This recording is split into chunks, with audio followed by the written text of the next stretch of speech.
sans plus tarder, nous allons inviter l'homme de Dieu. Vous savez, cet homme, c'est vraiment le Seigneur qui nous l'a envoyé. C'est vraiment Dieu qui nous l'a envoyé.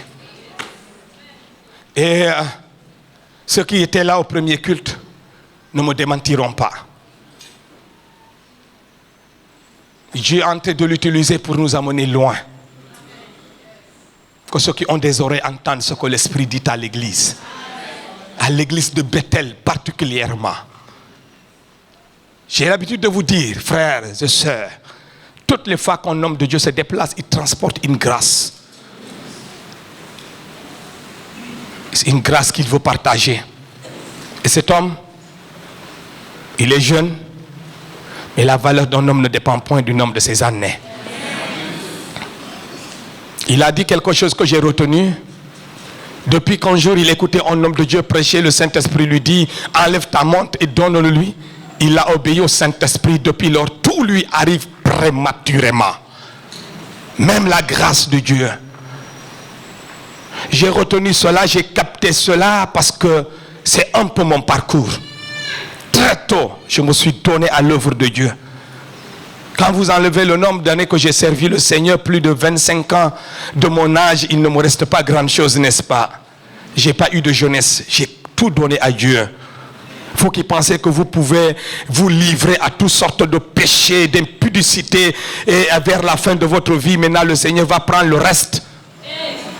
Vous mettez Dieu en dernière position. Repentez-vous de cela. Repentez-vous de cela. Tu peux mettre ta main dans ton cœur et tu dis, Seigneur, parle-moi maintenant. L'heure est arrivée pour le Saint-Esprit de te parler. Alors dis au Saint-Esprit, je ne veux pas de résistance. Je ne veux pas être rebelle. Je sais comment tu traites les rebelles. J'ouvre mon cœur, mon âme et mon esprit à toi et à toi seul. Saint-Esprit, utilise ton serviteur pour nous parler. Fais-moi du bien. Change ma vie. S'il y a quoi que ce soit qui ne te glorifie pas dans ma vie, que cela soit ôté ce matin au nom de Jésus. Je n'ai pas envie de retourner à la maison avec. Je veux être totalement libéré, me donner entièrement à Jésus-Christ. Je ne veux rien garder pour moi-même. Parle, car tes serviteurs et tes servantes écoutent maintenant. Au nom de Jésus, nous disons tous Amen. Alors, homme de Dieu, venez nous parler de la part du Seigneur. Venez libérer ces messages dont nous avons tant besoin.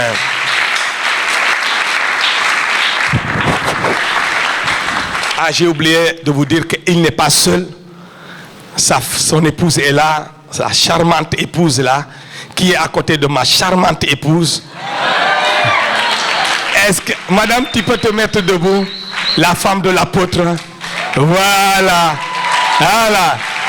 Elle est venue de la Côte d'Ivoire, elle aussi. Alors, pour nous bénir, pour rester à côté de son mari pendant ces moments importants. Les deux vont quitter Dakar demain. Nous allons ensemble quitter Dakar demain. Voilà, mais nous revenons.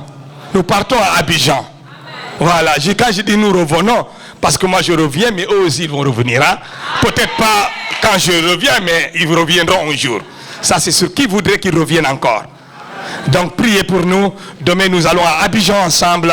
Et moi je reviens dans une semaine. Et eux ils reviennent peut-être dans un mois, 2 mois, un an, je ne sais pas. Quand nous aurons, voilà, décidé qu'ils reviennent. D'accord?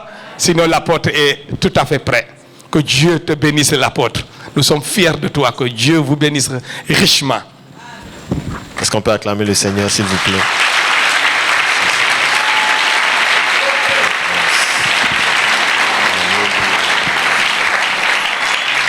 Amen. Voilà. Bonjour à tout le monde. Ça va? Lève la main si ça va. Touche ton voisin, demande-lui si ça va.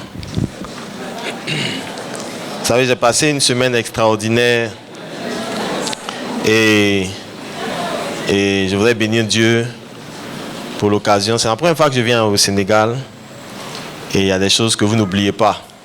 Et je crois que ça fait partie des choses que nous n'allons pas oublier. Amen. On a été très bien accueillis. On a passé une semaine extraordinaire.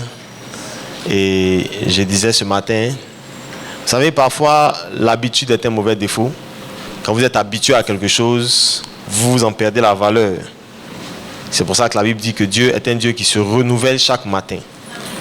Chaque matin, il fait peau neuve. Parce que quand on s'habitue à Dieu, on se dit que Dieu a fait ça hier, il va le faire aujourd'hui. Et parfois, quand on s'habitue à l'atmosphère qui est dans une église, on s'habitue au leader que Dieu a donné à une église, parfois on perd la valeur de l'homme que Dieu nous a donné. Vous avez un leader extraordinaire. Alléluia.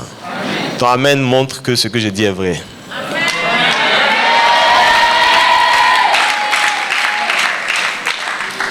Si c'était possible de le déboulonner d'ici pour l'envoyer à Abidjan, on allait le faire. C'est un homme extraordinaire. Je disais ce matin au culte que j'ai passé toute la semaine. Je ne parle pas beaucoup de nature. J'observe, j'écoute. Parce que je me plains souvent à Dieu de m'exposer un peu trop vite, alors que j'ai encore beaucoup de choses à apprendre. Donc je profite des instants comme ceux-ci pour apprendre. Et je l'ai regardé toute la semaine. Je me demande comment on peut quitter une église comme celle-ci. Amen. Amen. Si je devais donner ma vie à Jésus encore, j'allais me convertir ici. Amen. Regarde ton voisin, dis-lui, nous sommes à Bethel. Et la chose qui est extraordinaire avec cette église, c'est que je ne comprends pas le mélange entre les anciens et les jeunes.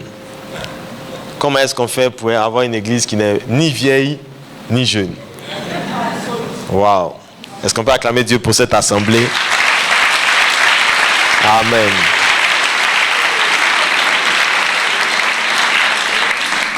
Et j'ai pris que Dieu vous donne la conscience de ce que vous êtes, de ce que vous représentez.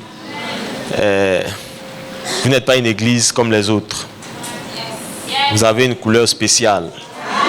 Et je crois qu'il y a un mandat spécial sur cette assemblée pour éclairer cette nation. Dis Amen. Je voudrais remercier également le RAC qui a tout fait pour que je sois là. Merci beaucoup à son responsable. Merci, hier nous étions chez le diacre, le responsable spirituel du RAC. Merci à tout le monde pour tout ce que vous avez fait. Et puis, moi, ma plus grande admiration, est-ce qu'on peut m'aider à acclamer Dieu pour tous les invités qui sont là aussi? Ça va nous aider à aller vite.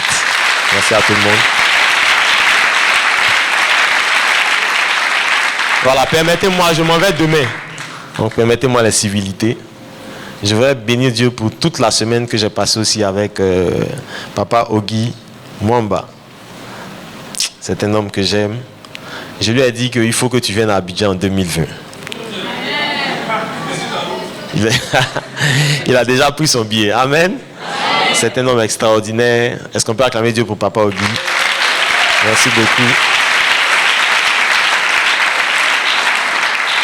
Wow. Et puis mon coup de cœur de ce matin, c'est deux personnes. C'est le pasteur. Rappelle-moi le nom, s'il te plaît. Pasteur Babaka. Wow.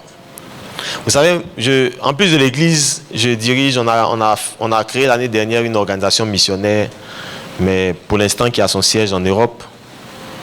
Et parce que j'ai grandi dans une église où la mission est importante. Mon père spirituel est missionnaire en ce moment aux États-Unis. Et pour nous, l'église n'a pas de sens autre que dans la mission. Si une église arrête d'aller, la Bible n'a plus de sens. Si l'église arrête d'aller, la Bible n'a plus de sens. Vous avez béni Dieu pour... Il y a encore de tels hommes. Vous savez, je ne suis pas impressionné par les hommes de Dieu qui viennent en avion de je ne sais où. Je suis impressionné par ce genre de serviteurs de Dieu. Qui peuvent aller au soleil, sous la pluie. Est-ce qu'on peut acclamer Dieu pour le pasteur Babaka? Sois béni. Que le Seigneur vous soutienne. Malheureusement, à l'église, on donne notre argent à ceux qui viennent avec des costumes, des fleurs, des cravates et tout ça. Mais puis on dit le pasteur n'a qu'à retourner dans son soleil. Que Dieu te soutienne. Dieu soutienne l'église et la famille. On peut acclamer Dieu aussi pour le département de la mission.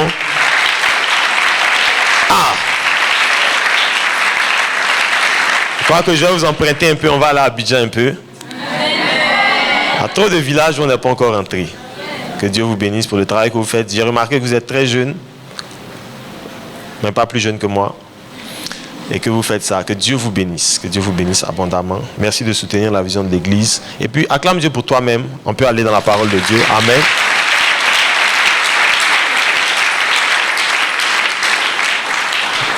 Amen. La semaine était extraordinaire. Hein? Qui était là cette semaine? Quand j'ai senti l'odeur de la semaine, j'ai appelé ma femme à Abidjan. J'ai dit, il faut que tu viennes. Cette semaine, je ne peux pas la passer sans toi. Est-ce qu'on peut acclamer Dieu pour ma femme? Sois béni. Allons-y ensemble dans le livre de Luc au chapitre 15. Ce matin, je voudrais vous parler sur le thème « Libérer les richesses des nations ». Regarde ton voisin, dis-lui « Libérer les richesses des nations ». Dis ça avec plus de passion, s'il te plaît. Allons-y dans le livre de Luc au chapitre 15. On va lire à partir du verset 1 du livre de Luc au chapitre 15. Lisons le verset 1. La Bible dit ceci. Tous les publicains et les gens de mauvaise vie s'approchaient de Jésus pour l'entendre. Et les pharisiens et les scribes murmuraient, disant, cet homme accueille des gens de mauvaise vie et mange avec eux. Mais il leur dit cette parabole. Quel homme d'entre vous, s'il a 100 brebis, qu'il en perde une, ne laisse les 99 autres dans le désert pour aller après celle qui est perdue jusqu'à ce qu'il la retrouve. Verset 5. Lorsqu'il l'a retrouvée, il la met avec joie sur ses épaules et de retour à la maison, il appelle ses amis et ses voisins et leur dit, réjouissez-vous avec moi, car j'ai retrouvé ma brebis qui était perdue.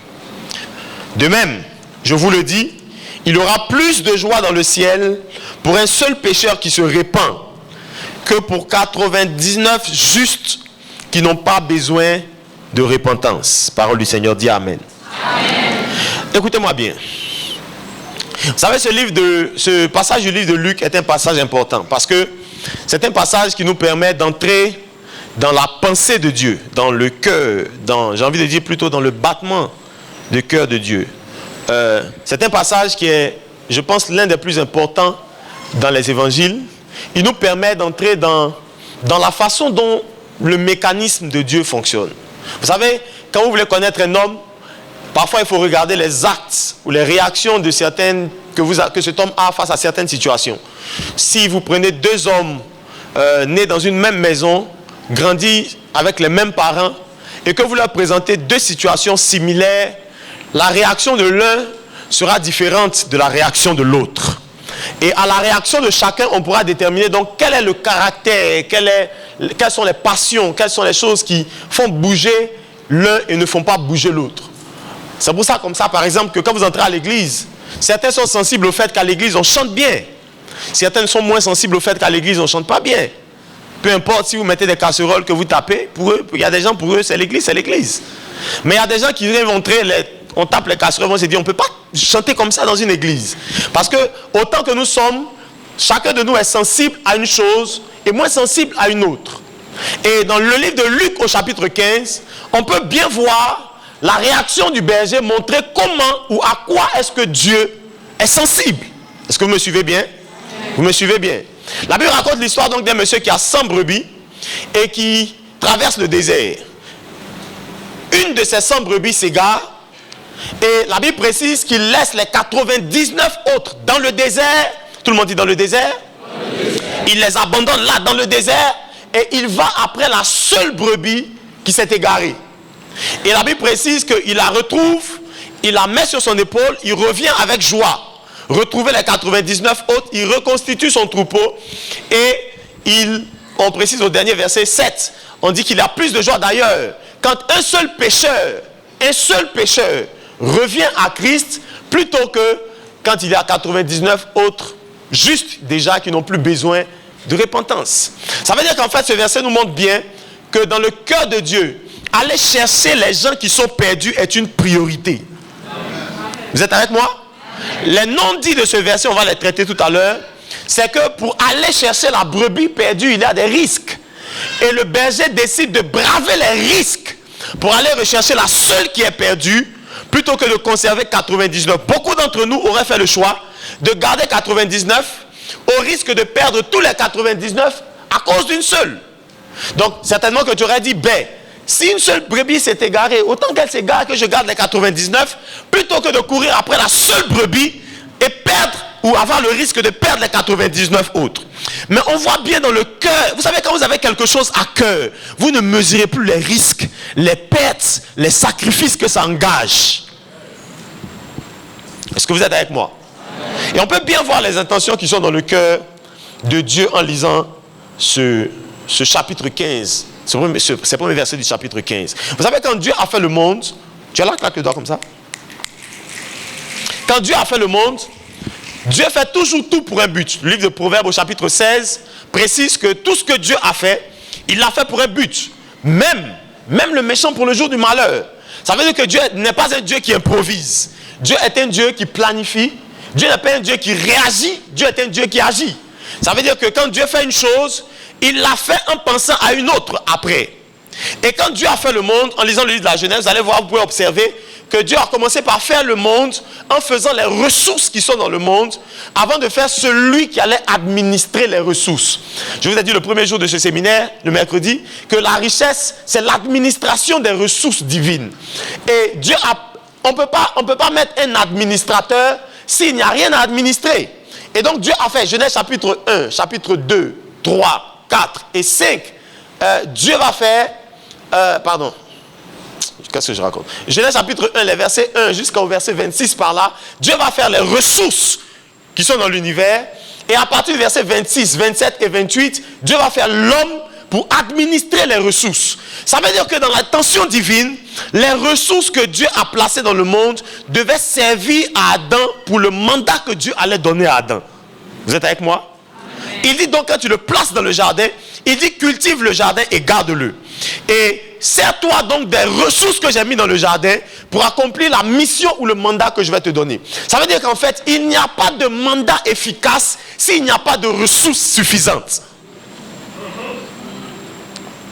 Amen. Amen. Et il y a une chose que Dieu a faite, c'est que Dieu a placé de l'abondance dans la création. Parce qu'il savait que Adam n'avait pas seulement besoin de ressources. Adam avait besoin de ressources abondantes. Tu ne m'as pas compris. Vous savez, pour faire l'œuvre de Dieu, on n'a pas besoin d'argent. On a besoin de beaucoup d'argent.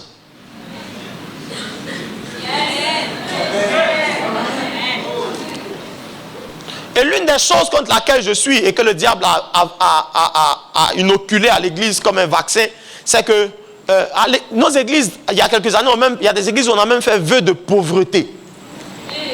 Où on a décidé de renoncer à la richesse pour suivre Jésus. Mais comment, je me demande, est-ce qu'on suit Jésus sans la richesse?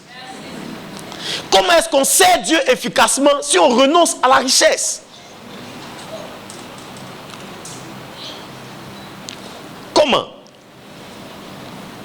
Et donc il n'y a pas de mandat divin sur la terre s'il n'y a pas de ressources pour accompagner le mandat. C'est pour ça qu'une église comme celle-ci a été bâtie à je ne sais combien de millions. Tu n'es pas à l'aise? Tu réponds pas?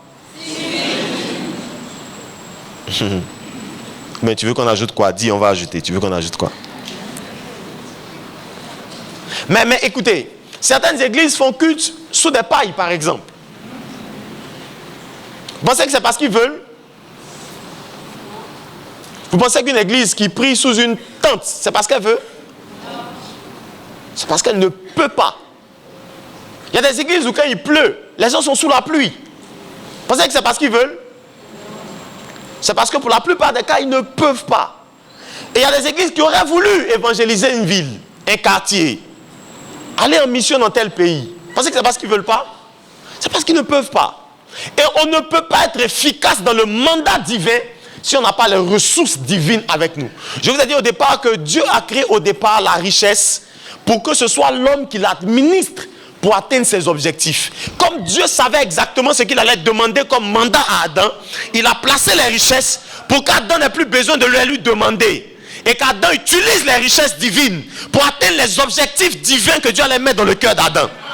Et donc toutes les richesses de la terre, je dis toutes sans exception, je dis toutes les richesses de la terre sans exception ont été placées dans l'univers pour servir les seuls intérêts du roi des rois, du Seigneur des seigneurs, du Créateur du ciel et de la terre. Oh, tu n'as pas dit amen. Le diable est un voleur. toute l'abondance que Dieu a placée. Regardez comment le monde est riche. Pour vous faire idée de l'immensité du mandat qu'on a. Regardez l'immensité des richesses du monde. Regardez comment Dieu a placé de l'abondance dans l'univers. Si vous mesurez les richesses de l'humanité, vous allez mesurer les intentions qui sont dans le cœur de Dieu. Parce que si je te donne 5 milliards, tu ne peux pas prendre 5 milliards, aller à la boutique, acheter 2 bonbons. Donc, les ressources que je mets à ta disposition peuvent t'indiquer les attentes que j'ai placées sur ces ressources. Et quand vous regardez le monde, l'or, le diamant, le pétrole, il y a encore des pays où aujourd'hui on découvre encore du pétrole. J'apprenais qu'au Sénégal, on vient de découvrir. En Côte d'Ivoire, il n'y a pas longtemps qu'on a découvert encore du pétrole dans les régions ouest. C'est pour ça qu'il y a beaucoup de problèmes chez nous à l'ouest. Parce que c'est compliqué. Il y a encore des pays où on continue de découvrir des ressources et les ressources de la terre sont illimitées. Je ne crois pas en la récession économique, je ne crois pas au chômage, je ne crois pas à tout ça. Je crois juste qu'il y a quelqu'un qui a mis sa main sur les richesses de l'humanité et qui empêche les vrais propriétaires d'en jouir. Mais à partir de ce matin, oh, tu n'as pas dit. Je dis à partir de ce matin, Dieu va lever une église qui va reprendre possession de ce qui lui appartient pour faire avec ses richesses ce à quoi elles sont destinées. Lève la main droite, dis: je déclare que Dieu va libérer les richesses des nations.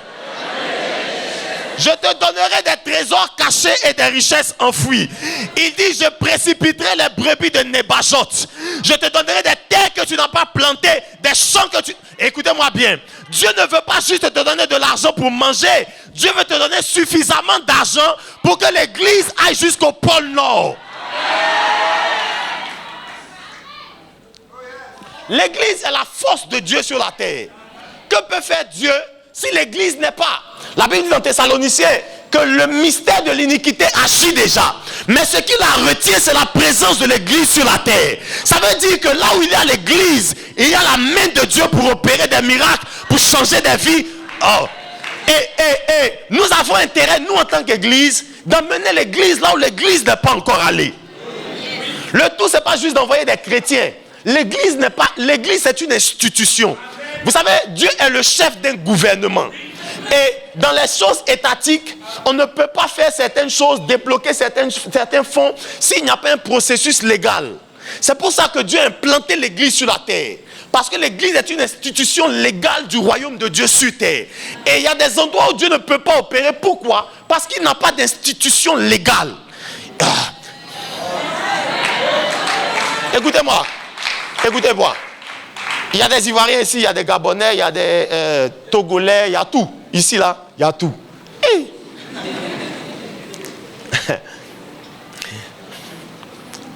Mais qui n'a pas son ambassade ici?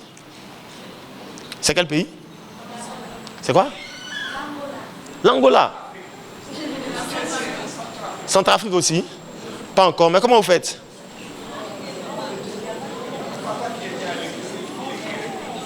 Vous faites comment avec l'administration, tout ça, tout de suite? Rien. Vous venez, vous partez. On va prier pour vous. Hein. L'Angola et la Centrafrique. Je pense que la Centrafrique, c'est un peu à cause des problèmes. Hein. Mais ça va venir. Hein. Chez nous même, l'ambassade de l'Angola, c'est une grande ambassade. Hein. Côte d'Ivoire, c'est un grand ami de l'Angola. Et la majorité des pays ici ont leur ambassade. Parce qu'ils savent qu'il y a leurs ressortissants ici. Et quand vous allez à l'ambassade, il y a les services qui sont liés à votre nation. Vous pouvez les retrouver dans un pays étranger. Donc, par exemple, ils ont des difficultés. S'ils doivent établir un acte administratif, le fait qu'il n'y ait pas d'ambassade, il n'y a pas de relais entre les citoyens de la Centrafrique qui sont au Sénégal et le pays même Centrafrique, donc la capitale Bangui. Donc, il y a des choses qui sont là-bas qu'on ne peut pas transférer vers ici, vers les gens qui sont ici, parce qu'il n'y a pas un relais, il n'y a pas d'ambassade. La Bible dit, je vous rappelle peut-être, vous faites fonction d'ambassadeur de Christ sur la terre.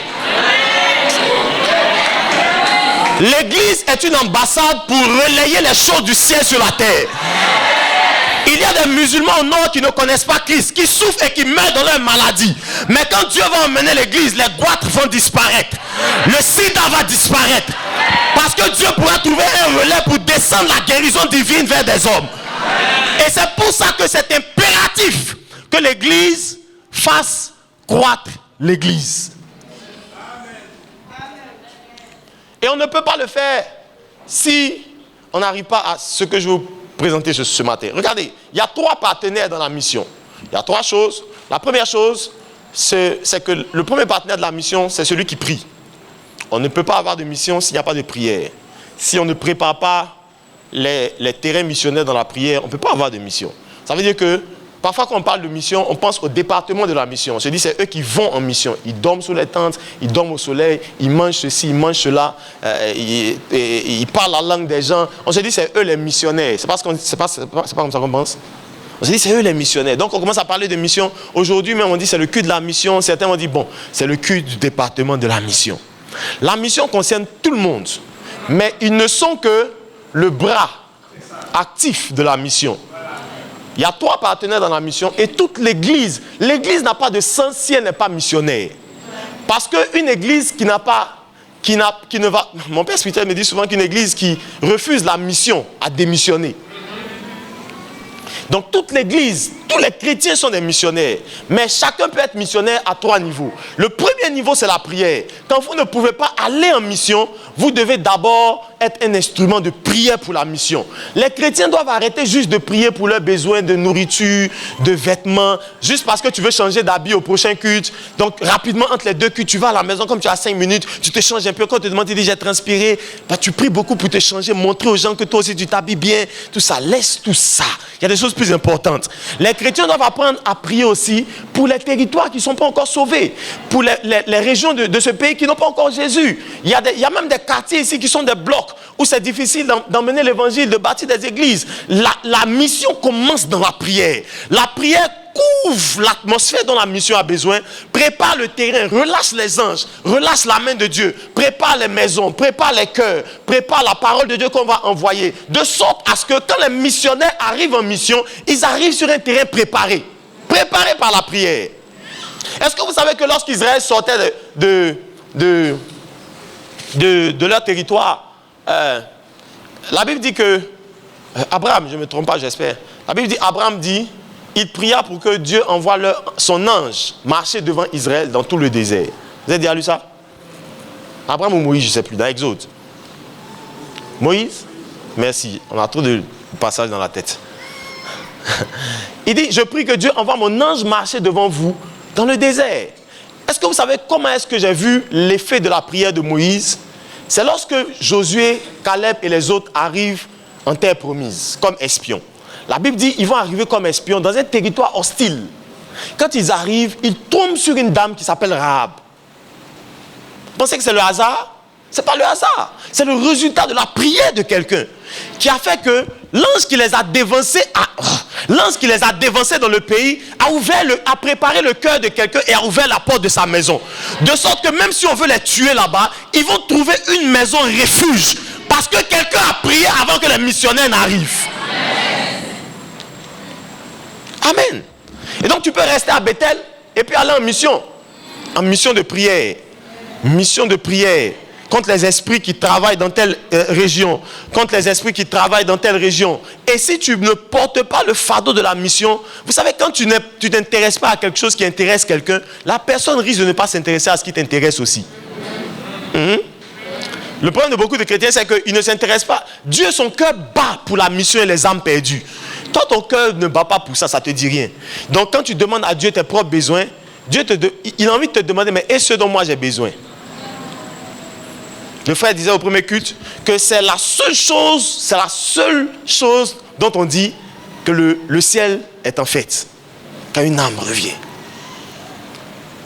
Quand tu rends ton témoignage, il n'y a même pas de fête au ciel. Non, après mes études, j'ai galéré, j'ai fait ceci, j'ai prié, on est entré dans 7 jours de jeûne, papa m'a imposé les mains, après quand on a fini, maintenant je suis à l'ambassade de temps en temps. Quand tu finis, il n'y a pas de fête au ciel. Il n'y a pas de fête au ciel. Le seul jour de fête, c'est quand une âme revient.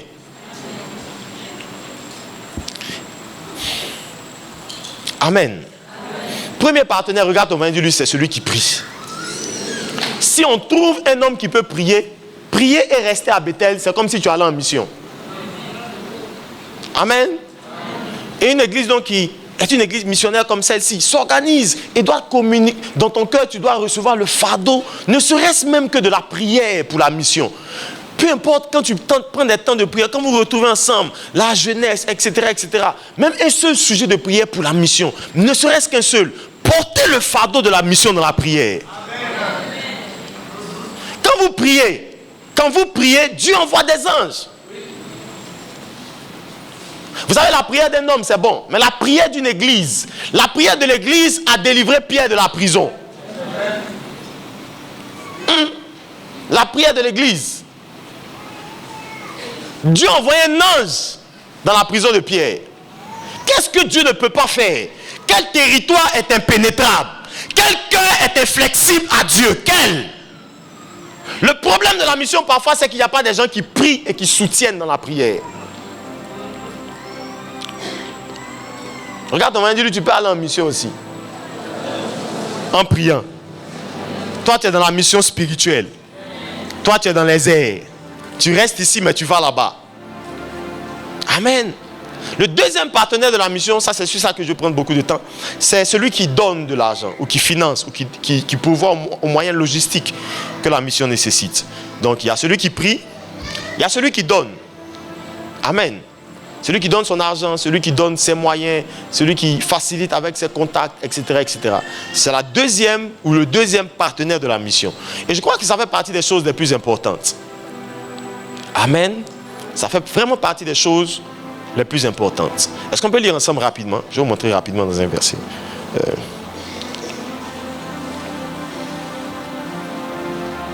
Que vous connaissez certainement dans Actes des Apôtres chapitre 16. Je pourrais ne pas le lire, mais je ne sais pas. On va lire pour que ce soit clair. On dit, comme nous allions au lieu de la prière, une servante qui avait un esprit de python et qui en devinant procurait un grand profit à ses maîtres, vint au-devant de nous, et se mit à nous suivre. Paul et nous, elle criait, ces hommes sont des serviteurs de Dieu, du Dieu très haut, et ils vous annoncent la voie du salut. Elle fit cela pendant plusieurs jours. Paul, fatigué, se retourna, dit à l'esprit, je t'ordonne au nom de Jésus-Christ, sors d'elle. Et il sortit à l'heure même. Les maîtres, le verset 19, les maîtres de cette servante, voyant disparaître l'espoir de leur gain. Les maîtres de cette servante, voyant disparaître l'espoir de quoi? Ça veut dire qu'il y avait une affaire d'argent dedans. C'est pas ça? Ok, c'était un business. L'espoir de leur gain se saisit de Paul et de Silas, les traînait sur la place publique devant les magistrats et les présentait aux prêteurs en disant, ces hommes troublent notre ville. Vous savez, ce passage-là, ça m'a tellement intrigué. Comment des gens qui chassent un esprit, on dit, troublent la ville. Ah! On peut au moins dire, ils troublent la femme là, mais ils troublent la ville. Écoutez-moi bien. Il dit, ces hommes troublent notre ville. Ce sont des juifs qui annoncent la coutume qui ne nous est pas permis de recevoir ni de suivre à nous qui sommes romains. Le verset 22, la foule se soulève aussi contre eux et les prêteurs, ayant fait arracher leurs vêtements, ordonnèrent qu'on les bâtît de verges. Après qu'on les ait chargés de coups, on les jetait en prison et on recommandait au geôlier de les garder sûrement. Le geôlier ayant reçu l'ordre au verset 24, on les a déjà mis en prison. Et le verset 24 dit, le geôlier reçoit un ordre qu'on les jette maintenant dans la prison inférieure et on leur a mis des cèpes aux pieds. Amen. Regardez l'histoire là. Qui la connaît? Qui connaît l'histoire là?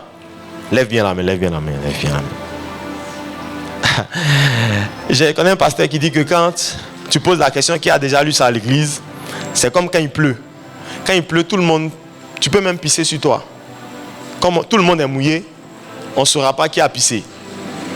Mais quand le soleil sort et que nous tous on sèche, toi il y a l'odeur de pipi sur toi. Donc quand on dit qui a lu là, tu peux te mettre dans la foule. Tu n'as jamais lu, tu ne connais pas, tu peux dire je connais. Dis à ton voisin, la pluie va s'arrêter. Qui a lu? Lève la main. Voilà, si tu n'as pas lu, il faut baisser la main. Il ne faut pas mentir dehors, venir mentir à l'église encore. Actes des Apôtres chapitre 16. La Bible dit donc que Paul et Silas arrivent dans cette ville de Philippe et une femme les suit. Elle est animée d'un esprit de python. Un esprit de python, c'est un esprit de divination qui peut donner des fausses prophéties en griffes. Et chaque jour, la femme la parlait derrière Paul et ses amis. Ces hommes sont des serviteurs de Dieu. Ces hommes sont des serviteurs de Dieu. Je précise qu'en fait, ce que la femme disait n'est pas faux.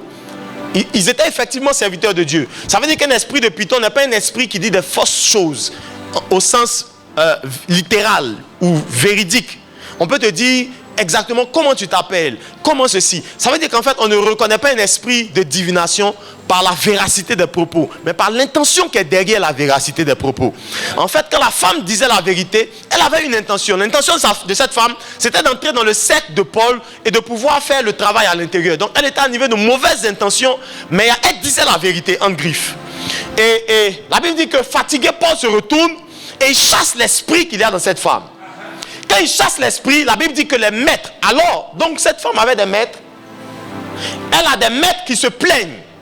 Pourquoi est-ce que ces hommes qui sont venus viennent détruire notre affaire? Et en les présentant au magistrat, ils disent, Paul et ses camarades troublent notre ville. Troublent notre ville.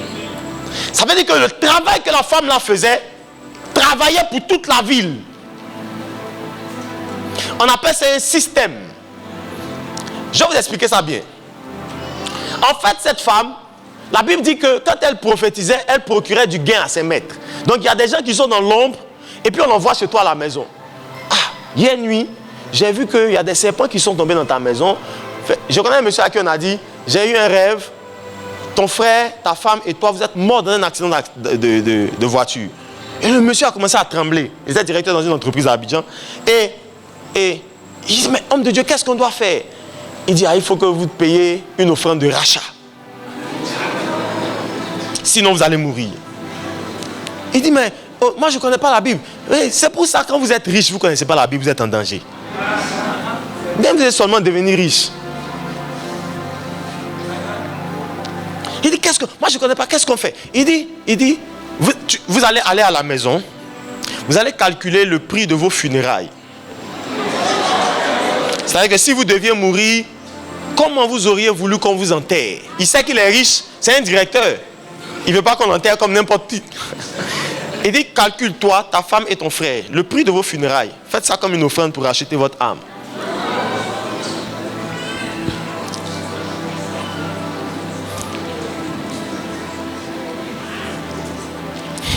Et la femme, là, on dit, quand elle prophétise, elle procurait du gain à ses maîtres. C'est pour rien que les gars se sont levés. Quand Paul chasse l'esprit, là, tout le business est détruit. Donc on dit, l'espoir de notre gain est à terre. Mais le plus grave n'est pas là. On met Paul et ses camarades en prison. Et la Bible dit qu'on les met en prison. Mais le verset 24 dit que ayant reçu l'ordre, vous savez, les autorités de la ville restent toujours dans l'ombre. Et puis ils donnent des coups de fil. Le verset 24, on a déjà mis Paul et Silas en prison. Mais le geôlier reçoit un coup de fil. Il dit, déplace-les de la prison en haut, mets-les en bas, mets des cèpes à leurs pieds. Ça veut dire que quand les maîtres disaient que notre ville est troublée, ils ne parlaient pas d'eux-mêmes. Ils parlaient des gens qui administrent, qui dirigent la ville et qui profitent. C'était tout un système d'escroquerie de richesse sur la ville. Donc tout l'argent de la ville là, c'était contrôlé par des gens dans l'ombre en utilisant un esprit méchant.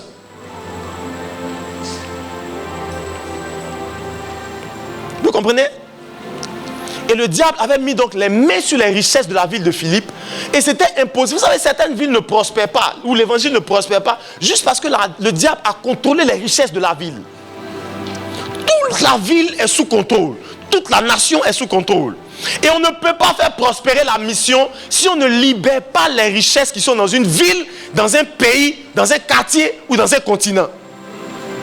C'est pour ça que la prospérité de l'évangile en Afrique dépend de notre capacité à reprendre ce qui est à nous comme richesse. Amen. Si les Africains ne peuvent pas prendre leur richesse en main, l'évangile ne prospérera jamais. Jamais. Et ce que Paul fait, inspiré, il comprend que s'il chasse l'esprit qui est dans cette femme, il casse le système de contrôle des richesses qui est sur la ville. Et quand il casse le système de richesse, vous allez voir que juste après, vous savez, quand une ville est libérée de son emprise sur les richesses, l'évangile prospère. Si vous lisez la suite de Actes des Apôtres chapitre 16, vous allez voir qu'on les jette en prison.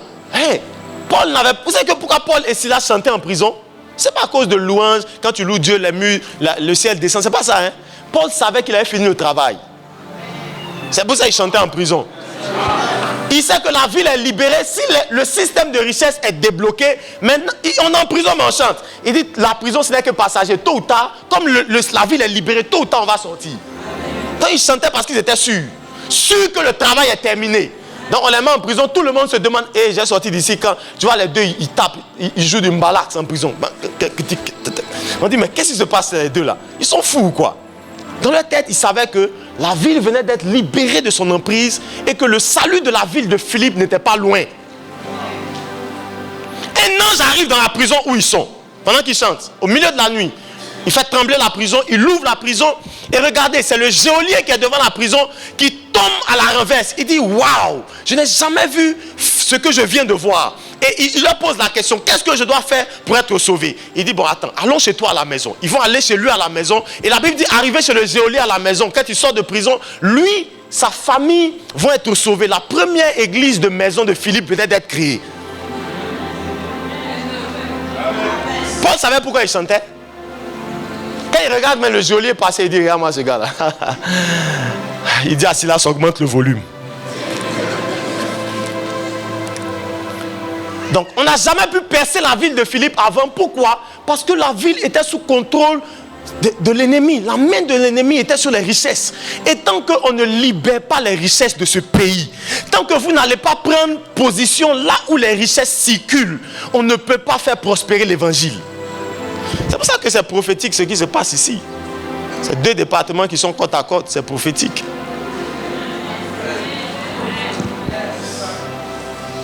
Amen. Le temps de l'église pour l'église est fini, frère. La montre est en train de tourner. Le temps de l'église qui chante, qui danse, alléluia, amen. On mange, on grossit, nos vestes ne nous rentrent plus. Ce temps est terminé. L'urgence est à la mission. L'urgence est de sortir de l'église et d'aller chercher les âmes qui... Est-ce que tu peux toucher ton voisin? Dis-lui, frère, le temps de la récréation est terminé.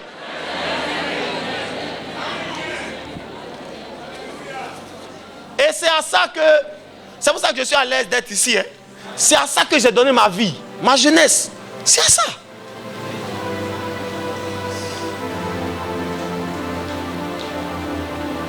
Amen. Vous êtes avec moi? Et donc, on ne peut pas faire prospérer l'évangile si on n'a pas des gens qui peuvent débloquer le système des richesses des nations. Vous êtes là? C'est ce que Paul et Silas font. Le deuxième partenaire de la mission, c'est celui qui donne. C'est pour ça que vous allez voir dans le livre des Actes des Apôtres, lorsque la Bible décrit le parcours missionnaire des Actes des Apôtres, toutes les précisions sont importantes. Vous allez voir que Paul et Silas, la Bible dit, et ses camarades, on les appelle des gens qui ont bouleversé le monde. Dans Actes des Apôtres chapitre 16, je pense. Et dans certaines versions, comme la version de Darby ou de français courant, on dit plutôt, les gens qui ont bouleversé la terre habitée sont venus ici. La terre habitée, c'était pas le monde entier. Hein? En fait, ce verset n'a pas été très bien traduit. Ce n'est pas le monde qu'ils ont bouleversé. Parce que si vous lisez bien l'histoire de la vie de Paul et de Silas, ils ne sont jamais allés dans certaines villes du monde. Hein? Ils sont restés dans un périmètre qui était juste l'Empire romain à cette époque. En fait, Paul et Silas avaient bouleversé l'Empire romain. L'Empire romain, c'était l'empire qui dirigeait le monde à cette époque. Et il se faisait appeler la terre habitée. Donc, si tu as bouleversé l'Empire romain, on dit que tu as bouleversé le monde. Amen. Mais en fait, Paul et Silas, tout le monde dit, on répète avec moi, l'Empire romain. Et il y a 5 points d'influence. Parce que même quand vous voulez déstabiliser un homme qui est debout sur ses pieds, il y a ce qu'on appelle des points d'influence. Il y a des endroits, si je te tape, tu ne vas jamais tomber. Si tu es un bon sportif, que tu t'arrêtes, que je te donne un coup de poing dans les abdominaux, tu ne tombes pas. Et puis tu es comme ça. Tape encore. Mais il y a des endroits, si tu es tapé, malgré que tu es musclé, il y a des endroits, si tu es tapé, tu vas tomber. Hein? Donc, même quand vous voulez déstabiliser un système ou une nation, il y a toujours des points d'influence. Il y a des endroits, toi-même là, quand on te touche, tu dis, ah, ça me chatouille. Il y a d'autres endroits où on touche, tu dis, ah, il faut toucher jusqu'à demain, il n'y a rien. Parce que tous les corps ont des endroits sensibles. Et pour détruire ou pour déstabiliser l'Empire romain, pour infiltrer l'Empire romain, emmener l'évangile dans l'Empire romain, c'était un empire compliqué. C'était un royaume puissant, militaire, politique, et qui combattait la progression de l'évangile. Paul et ses camarades, stratégiquement, avec l'onction apostolique qui est sur eux, ils vont définir des stratégies d'influence. Premièrement, ils vont commencer à Jérusalem. Jérusalem, ils vont aller pour détruire le système religieux de l'Empire romain. Vous allez voir dans Actes des Apôtres chapitre 2, lorsqu'il y a la Pentecôte, la Bible dit que les gens sont venus de tout l'Empire romain dans toutes les villes, le Pont, la Cappadoce, la Phrygie, etc. Les gens venaient de partout pour venir à Jérusalem pour la fête. Et Actes des Apôtres chapitre 8, on voit même l'eunuque éthiopien, pour ceux qui lisent la Bible. L'eunuque éthiopien, on le voit venir jusque d'Éthiopie pour venir à la fête. Donc, les gens venaient de partout dans le monde pour venir à Jérusalem. C'était le point de convergence de la religion juive. Et Dieu sait que si je veux détruire le système religieux de l'Empire, je dois commencer par cette ville. Dans toutes les nations du monde, il y a un point qui est un point de convergence religieux. Dans toutes les nations du monde. Chez nous à Abidjan, quand tu prends la ville d'Abidjan, les plus vieux chrétiens catholiques d'Abidjan sont à Cocody. Pour ceux qui connaissent un peu Abidjan, Cocody, Saint-Jean et ses alentours, les plus vieux chrétiens catholiques. Tu tapes à une porte pour évangéliser, on te dit, ah mon fils, moi je me suis converti en 1962, hein. Je suis même baptisé et confirmé. À cette époque, on faisait la catéchèse ici. C'est une grand-mère que tu trouves là. Amen. Donc il y a toujours des points d'influence religieux. Toujours. Et Jérusalem était un point comme ça. Jérusalem était un point comme ça. C'était important pour Dieu pour deux raisons. Parce que non seulement c'était le point d'influence religieux, mais c'était un point de convergence de toutes les nationalités. C'est pour ça que je vous ai dit au départ que votre église est une église spéciale. Spéciale. Spéciale. Regardez ce qui se passe à Jérusalem. C'est que quand Dieu bouleverse Jérusalem, Dieu n'avait même plus besoin de... En fait, Dieu n'avait même plus besoin de continuer les autres villes. Parce que le temps que Paul arrive à Rome, les chrétiens qui avaient quitté Jérusalem avaient déjà fondé une église à Rome. Parce qu'il y avait des gens qui étaient venus de Rome vers Jérusalem. Donc le temps que Dieu suscite Paul et que Paul mette en place tout son plan missionnaire et qu'il arrive à Rome, il salue l'église qui est déjà à Rome. Parce que cette église-là est née de chrétiens qui étaient à Jérusalem. C'est pour ça que le genre d'église que vous avez est une église importante pour ce pays et pour ce continent. Je ne suis pas venu m'amuser. Dis Amen. Le temps qu'on envoie des missionnaires à Bangui, tu seras certainement déjà reparti. Le temps que le plan de Dieu fasse des calculs missionnaires, comment arriver ici et cela, et tu seras certainement déjà parti de Bethel, retourner pour tes affaires et implanter une église. Et à partir de Jérusalem, on pouvait aller dans tous les sens dans l'Empire romain. Dans tous les sens. Les gens venaient de l'actuelle Turquie, ça venait de l'actuelle Espagne, ça venait de partout. Donc quand Dieu touche Jérusalem, c'est comme s'il a fait éclater tout l'Empire, dans tout l'Empire des missionnaires potentiels. Est-ce que vous êtes avec moi? Deuxième chose, c'est que Dieu, après Jérusalem, ils vont déplacer un deuxième point d'influence vers la ville d'Antioche. Tout le monde dit Antioche. À Antioche était la troisième plus grande ville de l'Empire romain. La première ville, c'était Rome. La deuxième ville, c'était Alexandrie. Rome, c'était la capitale politique. Tout ce qui est administratif, politique, il fallait aller à Rome. Tout ce qui est culturel et artistique, il fallait aller à Alexandrie. Alexandrie, c'est dans l'actuelle Égypte. Et la troisième plus grande ville, donc, c'était Antioche. Antioche faisait à l'époque 500 000 habitants environ. 500 000 habitants à cette époque, c'était beaucoup. Amen. C'était vraiment beaucoup. Et Antioche, c'était la ville de l'économie et des finances du royaume. C'était une ville côtière, une ville où il y avait un port. Et à partir d'Antioche, on pouvait arriver dans tous les endroits de l'Empire romain. On peut repartir en Chine, vers l'est. On appelle cette route-là la route de la soie. On peut repartir vers le nord. On peut revenir vers Jérusalem au sud, descendre en Égypte. Donc, si vous prenez une carte géographique, vous allez voir qu'Antioche, c'est un peu au nord de Jérusalem, mais sur la côte.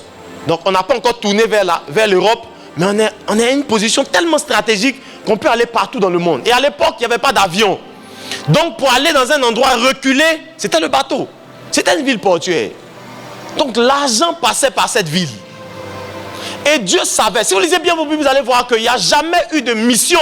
On n'a jamais, peut-être que ta Bible est écrite, je ne sais pas dans quelle version, mais dans ma Bible, il n'y a jamais eu de mission avant que l'église d'Antioche ne naisse dans Actes des Apôtres au chapitre 11, 12 et 13. Il n'y a jamais eu de mission avant. Vous avez déjà vu ça? Hein? Jamais. Vous savez pourquoi? Parce que l'église n'avait pas les moyens. L'église de Jérusalem avait été bâtie avec des pêcheurs. Pêcheurs là, c'est bon, hein? Jette ton filet, suis-moi. Et quelqu'un m'a dit une fois qu'à l'église de Jérusalem, on dit bien qu'il n'y avait pas d'indigents. Hey, ne mélangez pas les choses. L'église de Jérusalem, il n'y avait pas d'indigents parce que chacun qui avait un peu, on appelle ça l'équilibre des richesses. Donc si j'ai 50 000, je divise en 3 pour que celui qui n'a rien ait 10 000, l'autre ait 15 000. Ça, c'est pas la richesse. Ça, c'est l'équilibre. Pour que chacun mange un peu. Amen. Mais c'était une église pauvre. Jérusalem était une église pauvre. Et on ne pouvait pas faire la mission avec une église pauvre. C'est pour ça que quand Dieu a fait les calculs, il dit, bon, c'est bon. Normalement, à Jérusalem, on pourrait s'arrêter avec tout ce que je vous ai dit. On pourrait s'arrêter. Parce que les gens allaient partir dans tous les sens. On pourrait s'arrêter, non? Dieu va dire, bon, les missionnaires vont aller ici, ils vont aller là. De toute façon, ils sont déjà sauvés. Chacun va aller dans son pays. Mais pourquoi Dieu a continué? Parce qu'il manquait le plus important, l'argent. Dieu dit, bon, ils sont tous sauvés, mais ils ne sont pas riches. À Jérusalem, les pierres et autres là. Beaucoup de zèle, non pas beaucoup d'argent. C'était une église qui sentait le poisson. Quand tu rentres dans l'église là, c'était pêcheur. Ça sent le poisson comme ça. Mais à Antioche, tout le monde dit à Antioche. À Antioche, Dieu va faire une église différente. Une église de milliardaires. Une église de gens qui ne viennent pas avec des filets sur l'épaule, mais qui viennent avec des sacs à main en costume. Une église de gens qui administrent le pays, qui gèrent les richesses du pays. Et à Antioche, Dieu va faire une église qui est capable d'impulser le mouvement missionnaire dans tout l'Empire romain. De le soutenir. Si vous lisez bien vos Bibles, vous allez voir que toutes les missions après Actes des Apôtres, chapitre 13, quand les gens partaient aussi loin, ils revenaient à Antioche. Parce que c'était la source de financement de la mission. On ne peut pas faire de mission sans argent. C'est pour ça que c'est impératif que tu deviennes riche. Lève la main. Dis, je reçois la richesse des nations. Que Dieu fasse un transfert en ta direction. Que tout ce qui a été volé par l'ennemi, tout ce que l'ennemi a mis sous contrôle pour empêcher l'église de progresser, qu'à partir de ce matin, parce que nous sommes sous cette atmosphère prophétique, que la main de Dieu transfère les richesses vers toi. J'ai dit transfère les richesses vers toi. J'ai dit transfère les richesses vers toi. Si tu as une entreprise et que les contrats ne venaient pas parce qu'ils étaient bloqués à un niveau, que la main de Dieu débloque ces contrats en ta direction. Je vois la grâce de Dieu venir dans ton affaire. Lève la main, dis je reçois. On ne peut pas faire une église missionnaire sans argent. C'est impératif. Regarde, on m'a dit, il faut que tu deviennes riche. Il faut que tu deviennes riche pour la gloire de Dieu. Les voyages missionnaires coûtaient cher. Paul, Silas, Timothée et tous les autres. À l'époque, il y avait Marc. Il y avait tout le... Et il faut se déplacer en bateau. Se déplacer en bateau, c'était l'équivalent aujourd'hui de prendre des billets d'avion. Ça coûtait cher. Hein? Pour que je vienne demander comment le RAC a payé cher. Le billet d'avion seulement, tout près ici. Au Sénégal, si je mets ma tête comme ça, je vois chez moi. Mais on paye cher le billet d'avion. Hein? Si on doit envoyer des gens, on va payer les tickets de car, on va faire ceci, on va faire ça. Ça coûte cher. Si on doit implanter l'église, il faut trouver un local, il faut acheter du matériel, il faut les soutenir eux-mêmes. C'est des hommes, ils doivent manger, ils doivent faire ceci, ils doivent faire cela. Ça coûte cher. S'il n'y a pas d'argent, il n'y a pas de mission. Si l'église donc refuse de prospérer, et le diable le sait parfaitement, le diable veut contrôler les richesses parce qu'il sait que s'il met aussi longtemps qu'il met la main sur les richesses, il empêche l'église de faire le mouvement de la mission. Moi, j'ai refusé d'être le genre de serviteur de Dieu qui dit aux gens, Dieu va vous utiliser, consacrez-vous, laissez l'argent. Je refuse. Chez nous à l'église, il y a même des gens qui travaillent le dimanche. Je leur ai dit, venez me voir, poser le problème. Ah, le dimanche, c'est un peu compliqué, il y a le culte. La Bible dit, allez à la maison de l'État. Il dit, arrête tes choses là. Dimanche, si tu as du travail, va au travail. Il y a des cultes de semaine, il y a les cellules de prière, viens prier. Le jour où dimanche, tu n'as pas de travail, sois honnête, viens à l'église. Voilà, va au travail.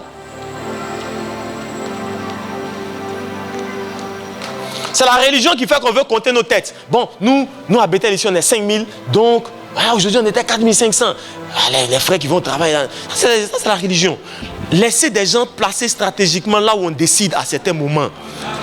Laissez-les. Dieu va les utiliser comme relais pour que la mission puisse avancer. Mais pour être là-bas aussi à ce poste, il faut être un bon chrétien, il faut être honnête. Il ne faut pas dire que, bon, comme tu te lèves le matin, tu te tires, tu dis, hier j'ai dormi tard, papa. Le matin même, on m'a appelé pour le travail, tu mens. Tu mens Tu restes couché à la maison, tu dis comme il y a direct, je vais regarder sur Facebook. Ça n'a rien à voir. Si tu as quelque chose à faire au travail, ça c'est, tu es honnête. Amen. On est dans les choses sérieuses quand on est à l'église. C'est les chrétiens tourmentis. Antioche, pour infiltrer le système financier de l'Empire, qu'est-ce qu'il fait? Il fait deux choses. Il y a deux choses que l'église va faire. Et c'est là que, vous savez, moi je prie Dieu souvent pour une église, comme papa a dit, une église stratégique. Vous savez, nous sommes en guerre. La guerre, là, ce n'est pas les armes qui gagnent la guerre. Bon, papa est colonel, c'est ça? Colonel, papa nous dit que ce n'est pas les armes qui gagnent la guerre. C'est la stratégie qui gagne la guerre. C'est pour ça que c'est le général qui dirige l'armée. C'est le stratège qui dirige l'armée. La Bible dit dans le livre des psaumes que... comment il dit ça exactement? Il dit, le cheval est équipé pour la bataille, mais c'est l'Éternel des armées qui donne la victoire.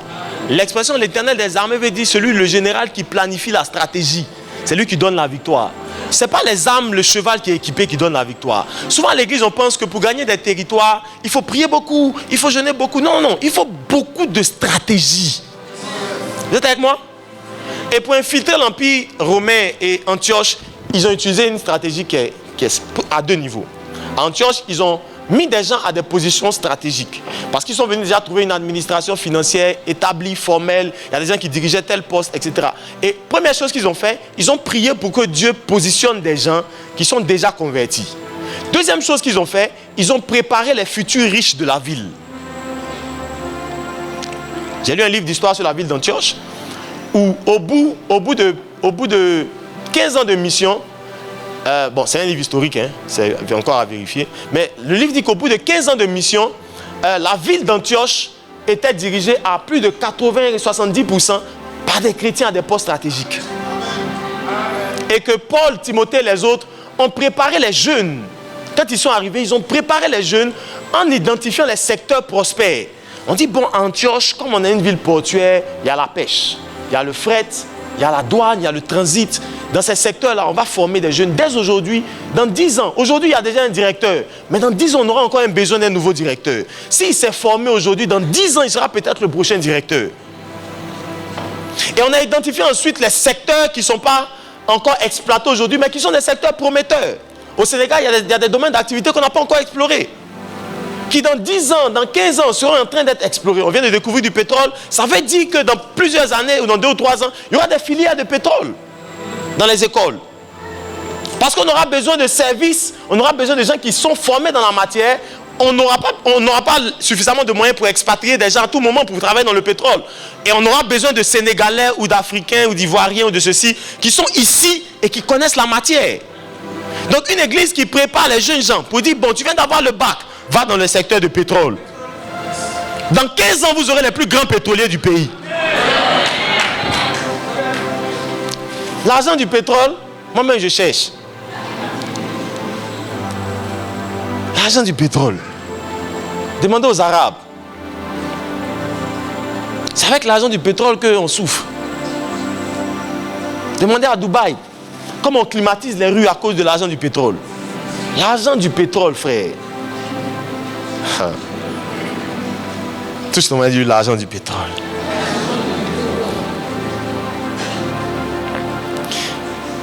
Et après Antioche, donc, quand Dieu finit d'infiltrer le système financier et économique, Dieu va passer à la ville d'Éphèse. À Éphèse, ils vont installer un centre d'influence. Et à Éphèse, ils vont démanteler le système mystique de l'Empire romain. Parce que ce matin, je disais au premier culte que ceux qui connaissent la Côte d'Ivoire, par exemple, connaissent la ville de Korogo, en Côte d'Ivoire. À Korogo, il y a ce qu'on appelle, c'est un centre d'initiation mystique. Donc c'est une ville où les gens viennent de partout dans le pays, même de la sous-région parfois, pour venir se faire initier aux pratiques mystiques. Et la ville d'Éphèse, vous allez voir que quand les gens se convertissent dans la ville d'Éphèse, Actes des Apôtres chapitre 19, vous allez voir que les gens disent, on dit que les gens venaient, ils amenaient leur livre de magie pour être brûlés. Parce que la ville d'Éphèse, ce n'est pas juste un endroit où les gens pratiquaient la magie, c'était un endroit où on enseignait la magie aux gens. Est-ce que vous êtes là? Et l'un des plus grands adversaires sur le plan spirituel de la mission, ce sont les œuvres mystiques. Quand vous allez sur un terrain, je connais un pasteur même qui est mort comme ça, il a été empoisonné, selon ce que les gens disent, empoisonné par des gens dans la ville. Priez pour les missionnaires qui sont dans les Parce qu'on fait des pratiques mystiques contre eux. Vous ici, là, vous réveillez le matin, vous venez dans le climatiseur. Hein? Eh, frère, il y a des gens, on a envoyé dans des endroits reculés. Quand ils sortent de sa maison le matin, ils voient un serpent mort, un ceci, un cela. On habite un quartier où, à chaque, c'est-à-dire au moins 2 fois par semaine, quand tu sors de la maison, il y a des canaris cassés, au moins 2 fois par semaine, au moins, à notre carrefour de la maison. Parce que l'une des choses les plus difficiles à combattre, c'est la puissance mystique dans la mission. Et à Éphèse, Dieu va infiltrer le centre mystique de l'Empire romain. Il va le démanteler. À Éphèse, Dieu va faire avec Paul quelque chose de particulier. C'est qu'à Éphèse, il va prendre le temps, comme lisait le livre de Actes des Apôtres au chapitre 19, il va prendre le temps à Éphèse d'enseigner à Éphèse pendant 2 ans. La Bible dit dans l'école d'un certain Tyrannus. Il va enseigner à Éphèse pendant 2 ans. Parce que les endroits où il y a un arrière-plan mystique, comme nous les Africains, on a un arrière-plan mystique, fétiche, machin, tout le monde a connu ça. Si tu n'as pas connu, on n'a même pas besoin d'aller sur 2 générations. Peut-être ton père était dedans. Et c'est frais en Afrique. Et quand on se convertit, que tu sors d'un arrière-plan mystique, qu'on ne t'a pas enseigné profondément la parole de Dieu, tu risques de confondre la vie chrétienne avec une vie mystique. C'est pour ça que vous allez voir en Afrique, les gens aiment les mouvements prophétiques. Je n'ai rien contre le prophétique, mais les gens aiment les mouvements prophétiques parce que pour les Africains, ça ressemble à du maraboutage, à du fétichisme. Dans notre esprit, on n'a pas encore libéré. Moi, je suis allé à des services prophétiques en Europe. J'ai envie de demander aux frères que c'est tout. Oh, levez les mains, recevez la présence de Dieu. Alléluia. On ferme les yeux, puis nous les Africains, on ouvre comme ça à gauche, à droite, pour voir si ça tombe quoi. Ah, ça tombe pas. J'ai reçu la guérison. Oh, la guérison de notre soeur, bénissons le Seigneur. J'ai dit, ah, comme ça. Il n'y a pas un peu de... Nous, on est quitté à l'ouest de la Côte d'Ivoire. Chez nous, on tape les tam-tams, on fait les choses comme ça, frère. Tu vas pas avoir le Saint-Esprit dans la salle et puis après un peu de... Ah, frère. Hein, ça doit crier un peu quand même. Vous ne pouvez pas être serré, le Saint-Esprit est là, vous êtes serré comme ça. Donc, quand il a fini, il a dit, frère, ah, donc c'est le service prophétique. Ou bien, il y a une autre partie qui va venir après. Il dit, ah, on a fini. J'ai dit, oh, ok.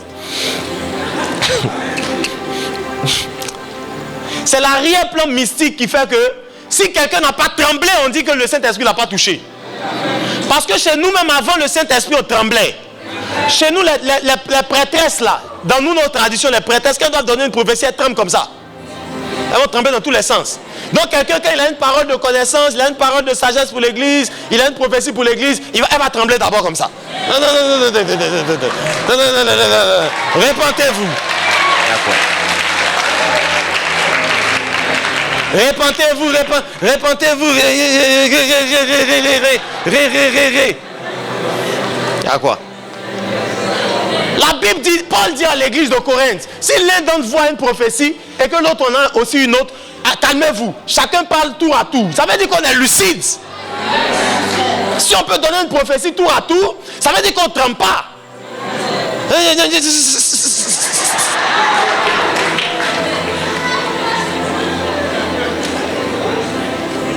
L'esprit du prophète est soumis au prophète. On n'a pas besoin de trembler. Mais dans notre arrière-plan mystique, si on ne tremble pas, on n'a rien fait.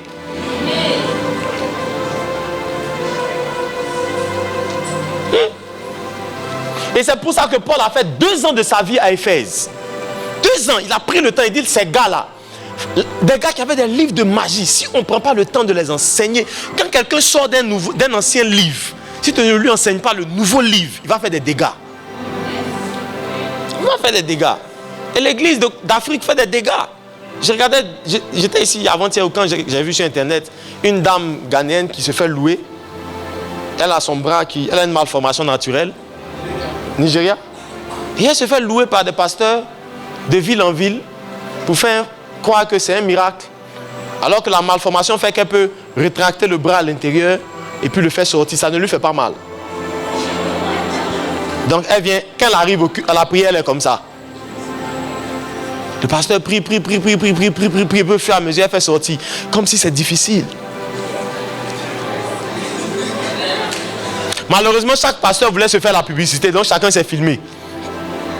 Donc on retrouve 3-4 films avec le même acteur principal.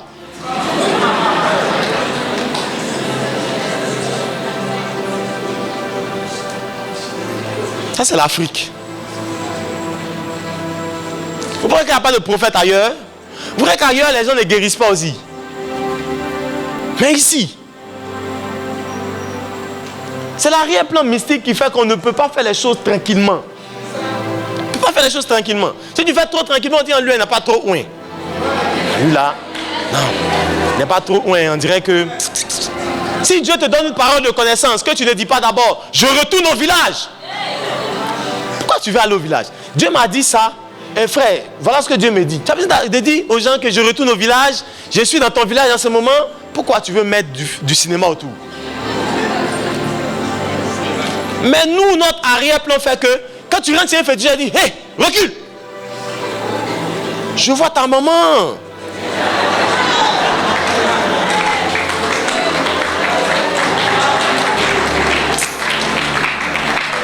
C'est ça que vous voulez voir à l'église. Vous êtes vaincus.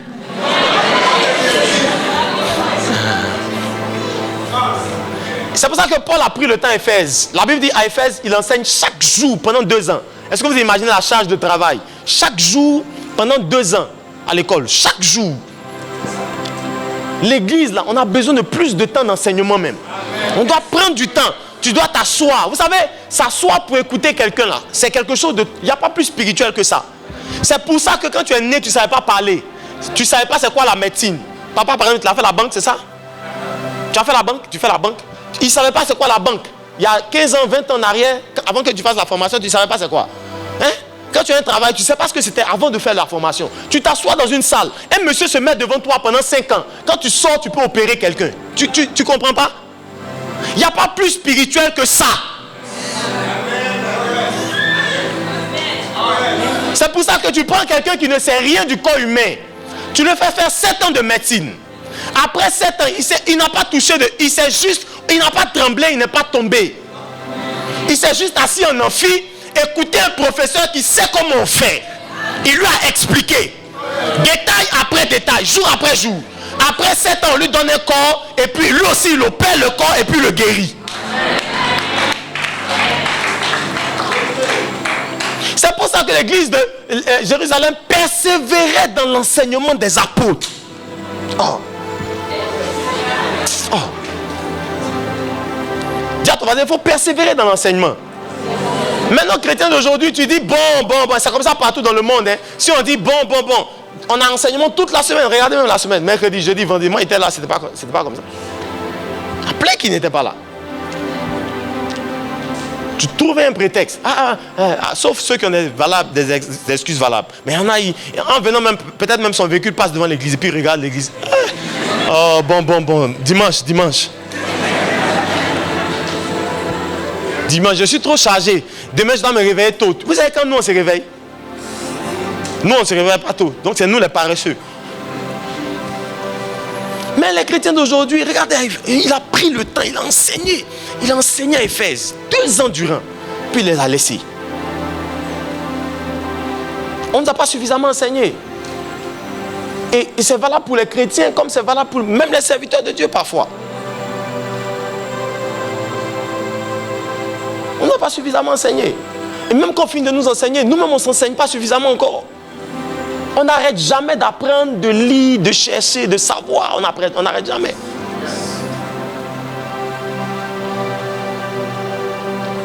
Bref. Après Éphèse, ils vont monter. Ils vont aller dans la ville de Corinthe. À Corinthe, ils vont mettre un centre d'influence à Corinthe. Le rôle de Corinthe, c'était d'intégrer ce que j'appelle le noyau dur des pécheurs de l'Empire romain. À Corinthe, il y avait des choses comme des casinos, il y avait des orgies, c'était chez les Grecs. Les Grecs à l'époque, ils avaient beaucoup d'argent, ils étaient riches, la richesse commençait dans les villes grecques, et donc ils se livraient à beaucoup de plaisirs. Les plaisirs les plus tordus, c'était chez les Grecs. C'est là-bas qu'est né les orgies et tout le reste. C'était des choses, vraiment c'était des païens de dernière génération. Donc Dieu sait que s'il convertit les juifs à la foi chrétienne et qu'il laisse les païens risquent de faire, vous voyez? Et donc Dieu dit, bon, je vais casser le noyau dur. Là, les villes où il y a les plus grands païens de l'Empire, je vais intégrer. Dans la ville de Corinthe, quand Paul écrit à l'église de Corinthe, dans 1 Corinthiens, 2 Corinthiens même, dans 2 Corinthiens c'est un peu plus, il les félicite un peu plus, mais dans 1 Corinthiens, il y a plus de réprimandes. Et des gens qui boivent, qui se saoulent avec le vin de la scène, des gens qui sortent avec les femmes de leur père. Il y a la débauche dans l'église, il y a des divisions. Dans 1 Corinthiens, vous avez déjà lu ça? Il est obligé de dire, Apollos a planté, etc., etc. L'Éternel a fait croître. On n'est ni de Paul ni d'Apollos, on est tous chrétiens. Parce qu'il y avait des clans dans l'église. C'était des païens, ces gars-là.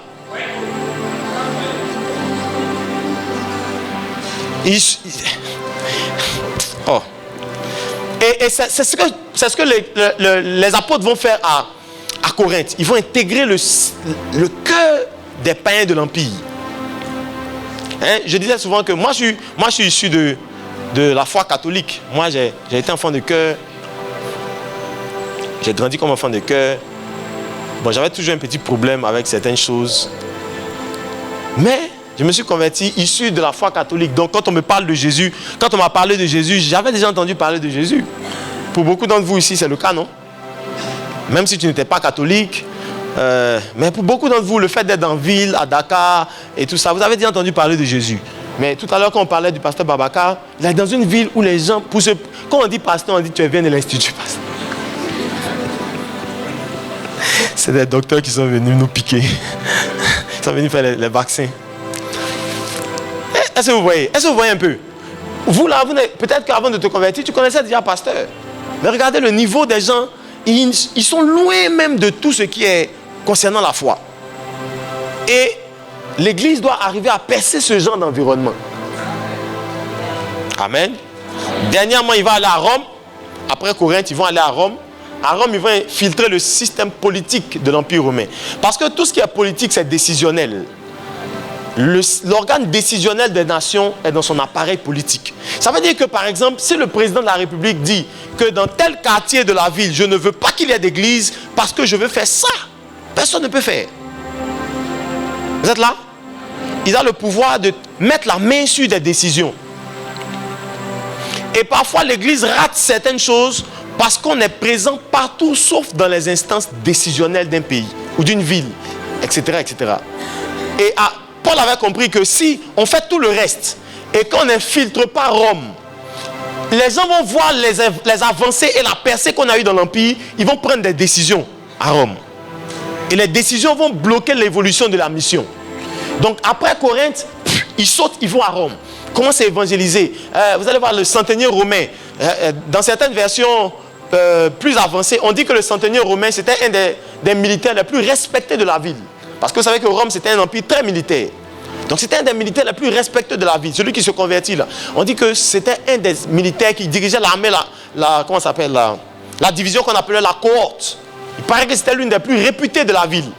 Donc quand les gens se sont convertis, quand on a appris que ce monsieur s'est converti, toute la ville a été secouée.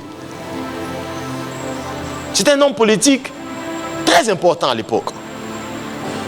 Amen. Amen. Parmi vous, vous ne devez pas renoncer à vos ambitions politiques. Parmi vous ici. Vous ne devez pas renoncer. Vous devez... ton amen est bizarre. Hein? Tu ne dois pas renoncer à tes ambitions politiques. La politique même, c'est pour nous. Oui, la politique, c'est pour nous. C'est nous qui avons les valeurs. C'est nous qui avons les valeurs. On ne peut pas faire de politique sans valeur morale. Sinon, on détruit les autres. Et on a des politiciens, excusez-nous, mais qui n'ont pas de... Tous on m'a dit la politique, c'est pour nous. C'est pour nous. Sinon, qu'est-ce que David faisait à la tête du royaume d'Israël? C'est de la politique. Qu'est-ce que Salomon faisait à la tête d'Israël quand la reine de Saba est venue lui rendre visite avec de l'or et tout le reste? C'est de la politique. Il gérait le pays, croyants, juifs et non-juifs y compris. Nous, les chrétiens, on a de l'amour. De l'amour même pour les non-croyants. C'est pas tout le monde, c'est pas chez tout le monde qu'on retrouve ça. Hein?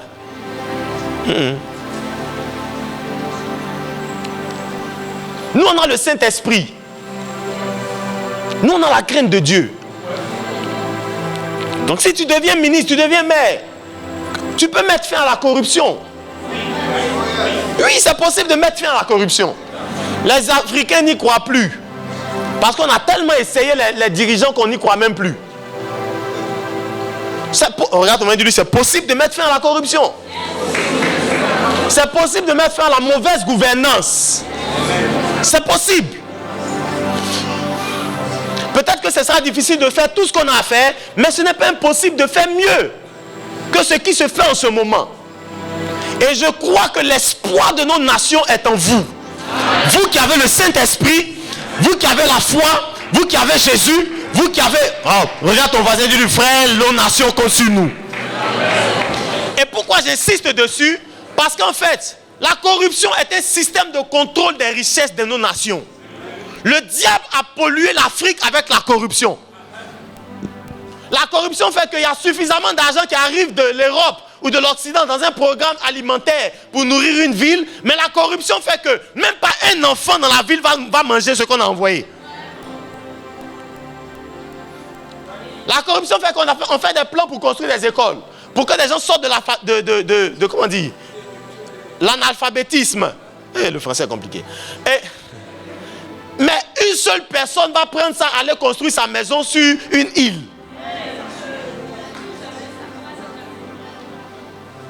Chez nous à Abidjan, les gens ont des maisons qui n'habitent pas.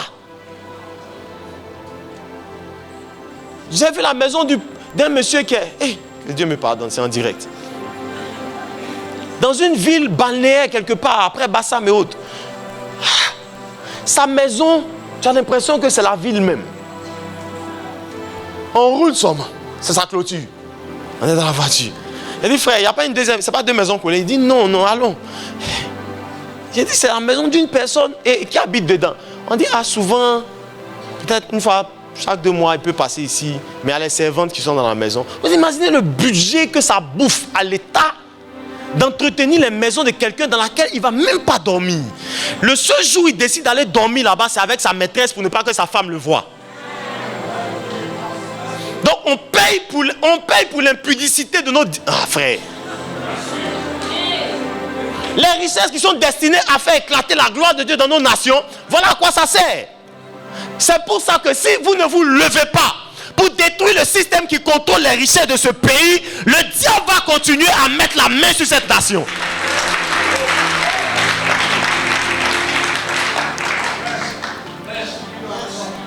À un moment, il faut que ça s'arrête, il faut que l'église se lève. L'espoir de nos nations est placé dans l'église. Ne confondez pas. Quelqu'un m'a dit non, nous c'est la foi, laissons la politique aux politiciens. Mais qui sont les politiciens? Le mot politique c'est polis, tikos en grec. Polis c'est la cité, tikos c'est une science. Ça veut dire c'est la science qui permet d'administrer une cité. Il y a qui de plus intelligent que nous pour administrer la ville? Il y a qui? À qui Dieu a donné la première cité du monde? C'est à qui? C'est notre premier ancêtre. Nous-mêmes, on est des descendants d'administrateurs de cités. Qui peut faire la politique mieux que nous? À qui Dieu a donné la terre? C'est à l'homme, à Adam.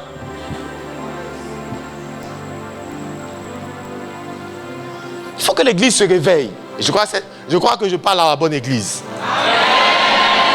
Vous savez, ce n'est pas partout, papa, que les messages qu'on a sont écoutés. Ici, là. Ici, là. C'est la bonne église. Alléluia. Et parce que Paul savait qu'on ne peut pas désarticuler l'Empire romain si on n'entre pas dans le système politique. Si vous avez laissé la politique aux politiciens et que vous avez pris tout le reste, vous avez laissé la force avec laquelle l'ennemi peut reprendre le dessus sur l'église. Paul savait que si on a pris l'argent, on a pris ceci, on a pris cela, le pouvoir décisionnel est plus important que le port d'Antioche. Parce qu'un jour, quelqu'un à Rome pouvait dire, à partir d'aujourd'hui, je refuse que telle personne, d'ailleurs on vous remplace. Voici le nouveau directeur du port. Tu as dit quoi? Donc si vous avez pris toutes les finances du pays, que vous n'avez pas pris l'appareil politique du pays, vous avez des problèmes. Et aujourd'hui en Côte d'Ivoire, que Dieu me pardonne, hein, il y a des choses vraiment... Bon, notre ministère aussi est lié à tout ça. Hein. Si je suis parti un jour, au moins vous avez la vidéo pour écouter. Mais en Côte d'Ivoire, on a ce problème. C'est qu'ils ont pris l'appareil de l'État. L'appareil politique est dans la main de hein? On a ce problème. Quand papa parlait de Yonggi Cho, je me rappelle très bien quand Yonggi Cho venait en Côte d'Ivoire en 2010. Ceux qui étaient là l'ont reçu, pas parce qu'ils l'ont... on sait pourquoi ils l'ont reçu, c'est parce que aussi Yonggi Cho, ils connaissaient. Sinon, ceux qui sont là, si Yonggi Cho vient, peut-être qu'il va dormir dans son hôtel quelque part avec ses hommes d'affaires. Ils s'en foutent. Il y a des hommes d'affaires qui viennent déjà d'Arabie Saoudite, du Qatar, du Yémen. Vous ne comprenez pas? Vous comprenez. Et donc si on prend tout, qu'on laisse l'appareil politique, l'église aura des problèmes finalement. Paul était apôtre. Mais quand Paul arrive à Rome, dans son esprit, il voulait prendre l'appareil politique et l'infiltrer de l'intérieur pour que l'église soit protégée avec les décisions gouvernementales. Qu'on ne prenne pas des décrets. Chez nous, on a pris des décrets. Il y a des églises en Côte d'Ivoire qui prient dans des salles de classe parce que par faute d'espace, les gens se débrouillent. Moi, je suis pour le fait que les églises soient partout. Hein? Mais tant que vous vous formez pour être de bons pasteurs, c'est bien. Il ne faut pas juste vouloir commencer des églises partout et puis toi-même, tu ne sais absolument rien. Ça, c'est dangereux. Mais si Dieu forme des serviteurs de Dieu, même si c'est pour prêcher dans des salles de classe, dans des zapatam, moi, je suis pour ça. Parce que pour commencer un maquis ou un bar, les gens ne demandent pas d'avoir un climatiseur. Partout où ils ont un peu d'espace, ils commencent. Donc, si on a des serviteurs de Dieu formés, qu'on peut envoyer partout dans le pays, ça, je suis d'accord. Et on a pris des décisions à Abidjan. Et on a interdit à toutes les églises qui priaient dans les salles de classe de continuer à prier.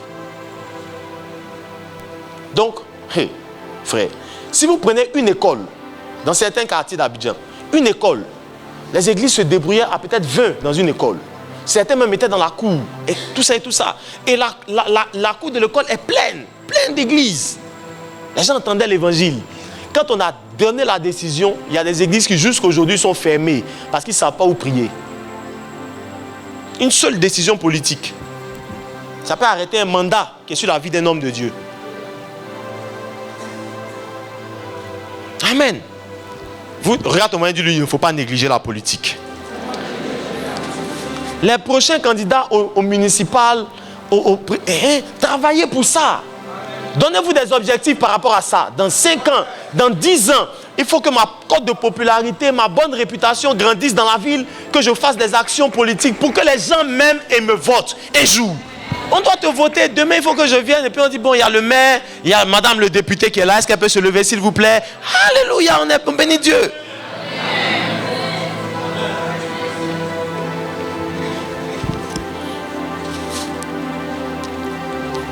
Et donc, le deuxième partenaire de la mission, c'est les finances. Le dernier partenaire de la mission, c'est celui qui s'en va. C'est le missionnaire lui-même. Celui qui va, quand on a fini de mettre les moyens, on a fini de préparer avec la prière, il y a celui qui va lui-même en mission. Et là, bon, je ne serai pas long. Là, les missionnaires sont... être missionnaire, c'est quelque chose d'important. Écoutez-moi bien. Quand vous prenez les définitions, ça c'est vraiment nos choses. Quand vous prenez les définitions, les mêmes racines qui donnent apôtre en français, les mêmes racines donnent mission ou missionnaire. C'est apostel. Et c'est le verbe shaya en hébreu. Donc, c'est à peu près les mêmes racines. Mais en fait, tous les apôtres ne sont pas missionnaires. Et tous les missionnaires ne sont pas apôtres. Par contre, amen. Si vous voulez le ministère de Paul, par exemple, Paul avait un ministère d'apôtre, mais il était missionnaire. Amen. Mais des gens comme Pierre sont restés à Jérusalem pendant tout leur ministère. Est-ce que vous voyez la différence?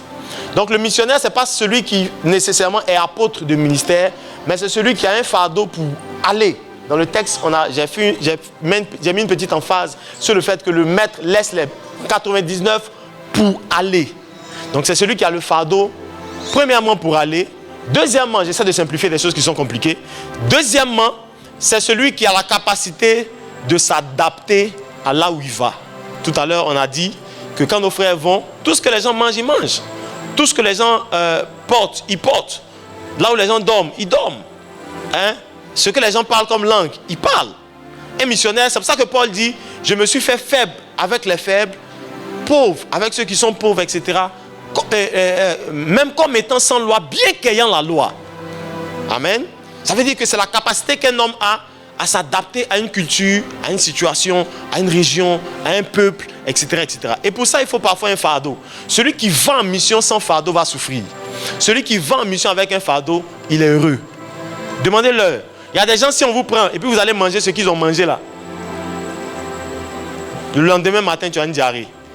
Ah, ton ventre même refuse la mission. Le ventre.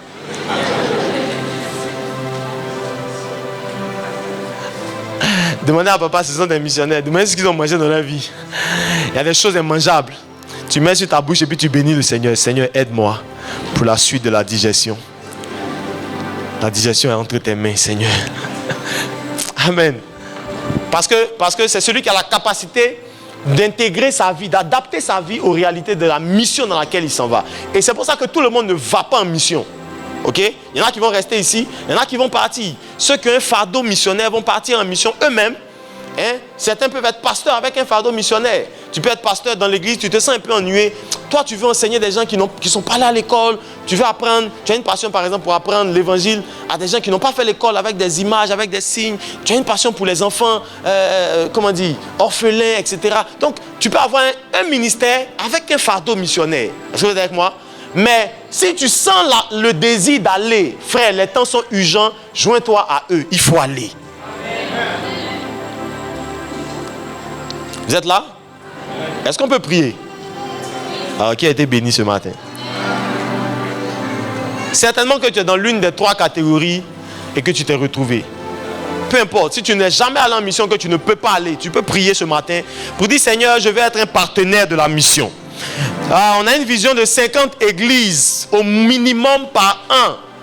Tu vas dire, Seigneur, c'est un défi que Dieu nous lance à nous tous. Vous savez, dans nos objectifs, plutôt dans les objectifs de Dieu ou que Dieu révèle à l'église, se cachent toujours les objectifs personnels de tous les hommes.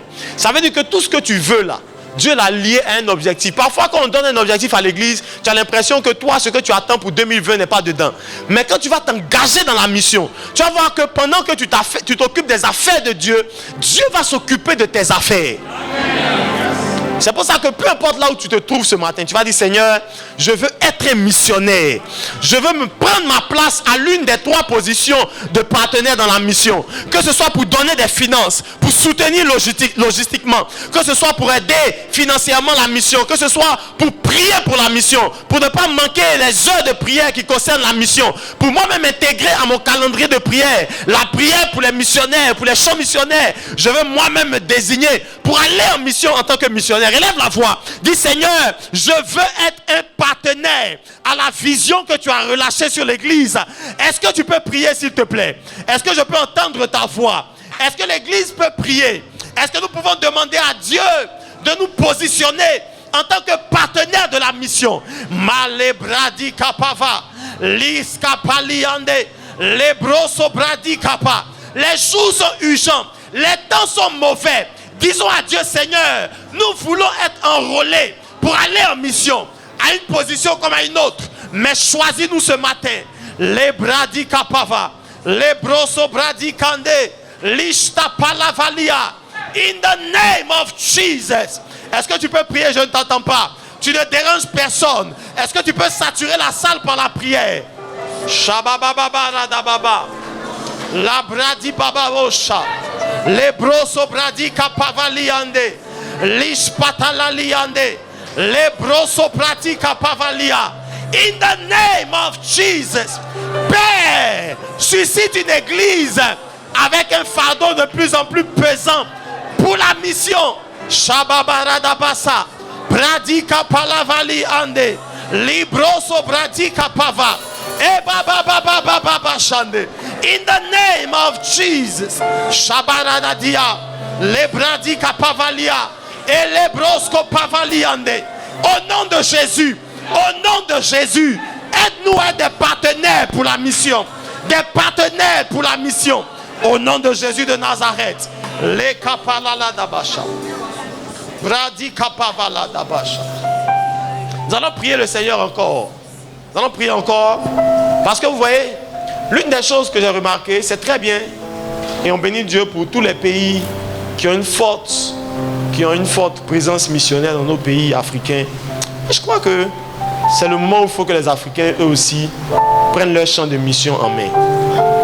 Les Américains nous ont soutenus, que Dieu les bénisse abondamment. Mais je pense que c'est le temps. On est nombreux, on est 1,2 milliard. 200 millions, pardon.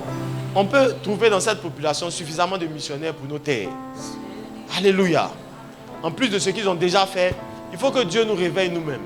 Il faut que nos églises retrouvent la conscience missionnaire. Il faut que Dieu dépose des fardeaux missionnaires dans le cœur des gens ici, dans nos églises, pour qu'on ait envie d'aller au Togo, envie d'aller au Bénin, envie d'aller au Somalie, envie d'aller ici et là. Et quand nous-mêmes, nos cœurs soient déchirés, parce que très souvent, c'est les gens de dehors qui ont le cœur déchiré quand nos pays souffrent de la guerre, souffrent de la faim. Et nous-mêmes qui sommes africains, parfois originaires de ces pays-là, on n'a pas le fardeau, on ne sent pas, on veut juste fuir, aller dans un endroit où on peut manger. Mais tu vas dire à Dieu, s'il te plaît, remets le fardeau de la mission dans le cœur du peuple africain. Que nous puissions reprendre prendre nos responsabilités, main dans la main avec nos frères qui sont déjà sur le terrain, mais que nous soyons concernés, que notre cœur batte pour notre propre pays et nos propres continents. Élève ta voix s'il te plaît. Est-ce qu'on peut trouver une église qui prie ce matin? Est-ce que Bethel peut prier? Est-ce que Dieu peut entendre la voix des gens et des hommes et des femmes qui veulent que Dieu dépose ses fardeaux sur leur cœur? Seigneur, je t'en supplie, fais-le.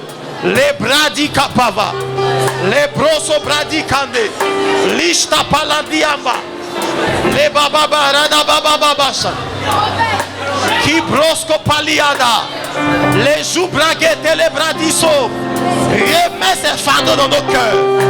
Oh Père, remets ce fardeau dans nos cœurs. Oh Père, remets ce fardeau dans nos cœurs. Oh Jésus, remets ce fardeau dans nos cœurs. Remets ce fardeau dans nos cœurs. Dans le nom de Jésus de Nazareth. Dans le nom de Jésus de Nazareth. Remets ce fardeau dans nos cœurs. Les broso bradi kapava. Bradisco paliande. Les bradi kapavale. In the name of Jesus. Les bababarada babababasha. Les bradi kapavada. Merci Seigneur. Nous allons prier pour une chose importante. Nous allons prier pour libérer les richesses de notre nation ou de nos nations, que ce soit le Sénégal, mais quand on parle ici, on est concerné par toute l'Afrique. Vous savez, moi, Dieu a vraiment attaché mon ministère à l'Afrique. Je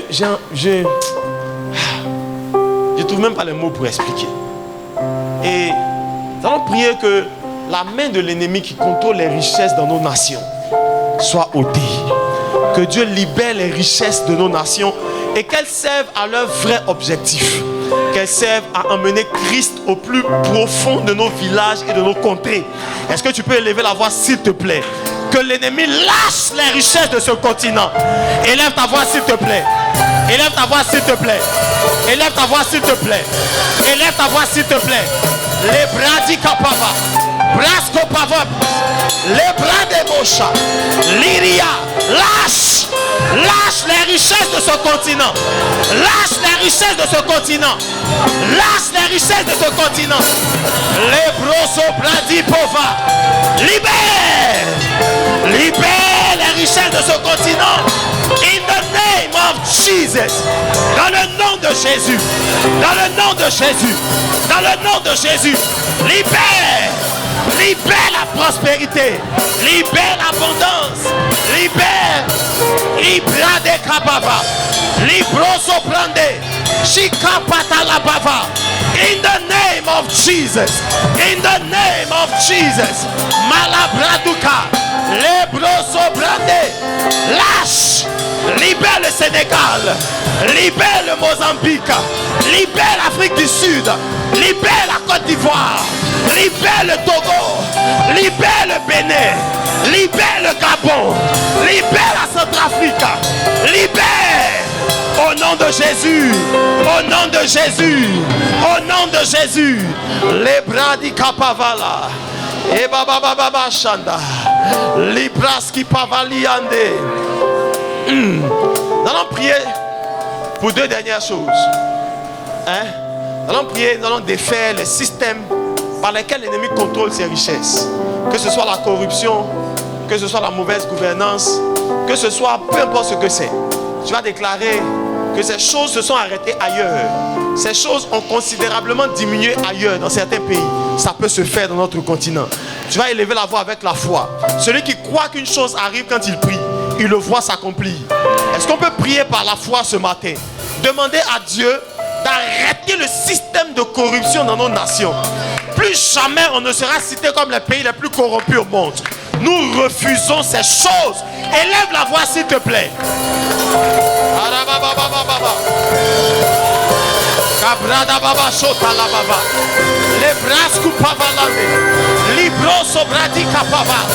In the name of Jesus. Dans le nom de Jésus. Les bras de Kabosha. Les babababara. Les kopako patalabosha. Les kunde les bradiscopa. Libradiaka. Malibrosa. Nous détruisons le système de contrôle des richesses. Libère au nom de Jésus. Nous démantelons ce système. Lâche. Lâche. Lâche. Au nom de Jésus. Brade kabosha. Likapadala Braski paladia. Iko palebosha.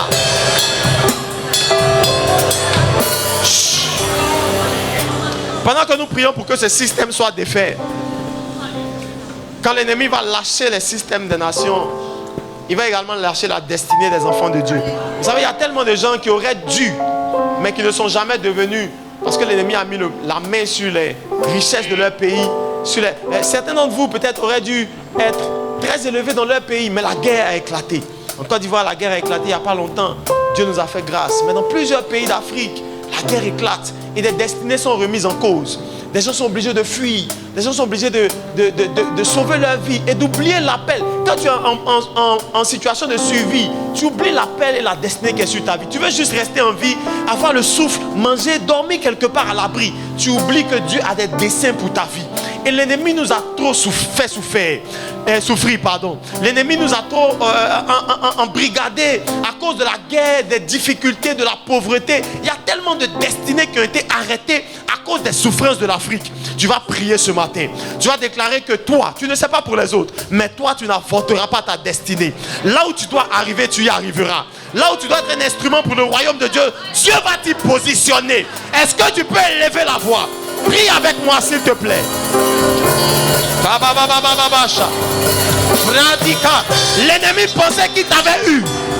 L'ennemi pensait qu'il avait détruit ta destinée. Mais élève la voix. Dis Seigneur, Seigneur, je t'en supplie, écoute nos prières. Les commandos barosso brande, les cabrada capava. Je n'échouerai pas, je n'avorterai pas la destinée que tu as déposée sur moi. Les brosso candele. In the name of Jesus. Au nom de Jésus, je déclare, je n'échouerai pas. Je n'inventerai pas ma destinée. Non, non, non, non, non, non, non, non. Non, non, non, non, non, non, non. Les brosso kabava. Au nom de Jésus. Au nom de Jésus. Lève la main droite. Partout où tu es. Et il y a une parole qui me revient à l'esprit quand Mardochée disait à Esther, qui sait, si ce n'est pour une heure comme celle-ci, que tu es parvenu à la royauté. Vous savez, toutes les élévations que Dieu donne à un enfant de Dieu ont un prétexte, ont une raison.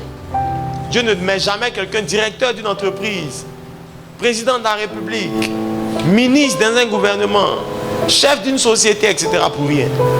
Dieu le place toujours à cet endroit pour qu'il puisse être un relais, qu'il puisse être un instrument. Imaginez que Esther ne soit jamais devenue reine à cette époque. On allait exterminer tous les juifs de l'Empire. Mais Dieu l'a placée là pour qu'elle puisse être un relais vers sa nation. La Bible dit, je vous informe peut-être, que nous sommes une nation sainte.